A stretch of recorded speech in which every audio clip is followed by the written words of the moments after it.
Asante, Your Excellency the President, Deputy President, Prime Cabinet Secretary, familia ya ndugu yetu Kiptum, viongozi wote wako hapa, athletes na wakaaji wa Elgeyo Marakwet, waombolezaji wote ambao wamekuja.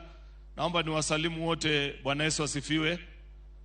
Ya kwanza, Your Excellency, on behalf of all the leadership of Parliament, both speakers wa both houses na uongozi ambao wengine hawako hapa siku ya leo, ningependa kutoa rambirambi na pole zetu sisi kama bunge la taifa la Kenya kwa familia ya mwenda zake Kelvin Kiptum, shujaa wetu wa taifa ambaye ametuacha kwa wakati ambao hatukuwa tunatarajia.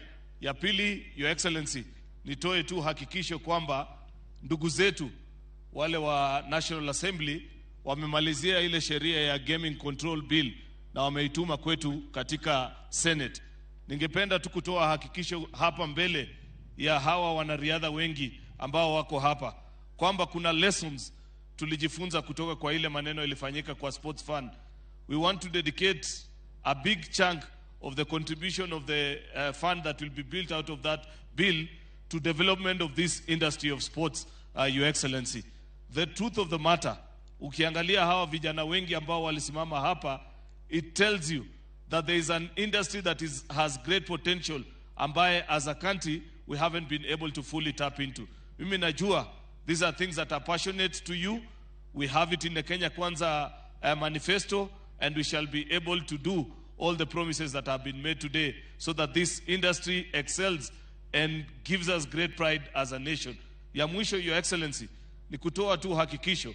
Niliwasikia General Tuwei amesema kwamba wako na legislative proposal ambayo wangependa kutupatia sisi kama bunge that will ensure that our athletes live decent life na pia wana enjoy the fruits of their labor.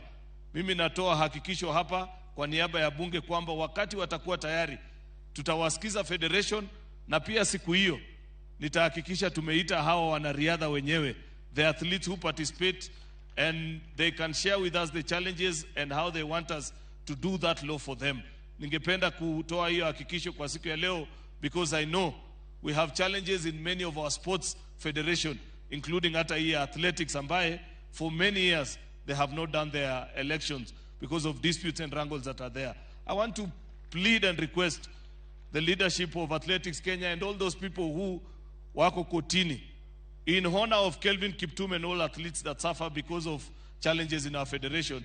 Hii mwaka isiishe kabla hatujafanya uchaguzi ya Athletics Kenya. Kubalianeni, mtoe kesi kotini, wanariadha wachague wale wanataka, kazi yao iendelee. Kwa haya mengi na machache, wacha nimwalike sasa Governor wa Elgeyo Marakwet aweze kuendelea kutoka hapa. Asanteni na Mwenyezi Mungu awabariki.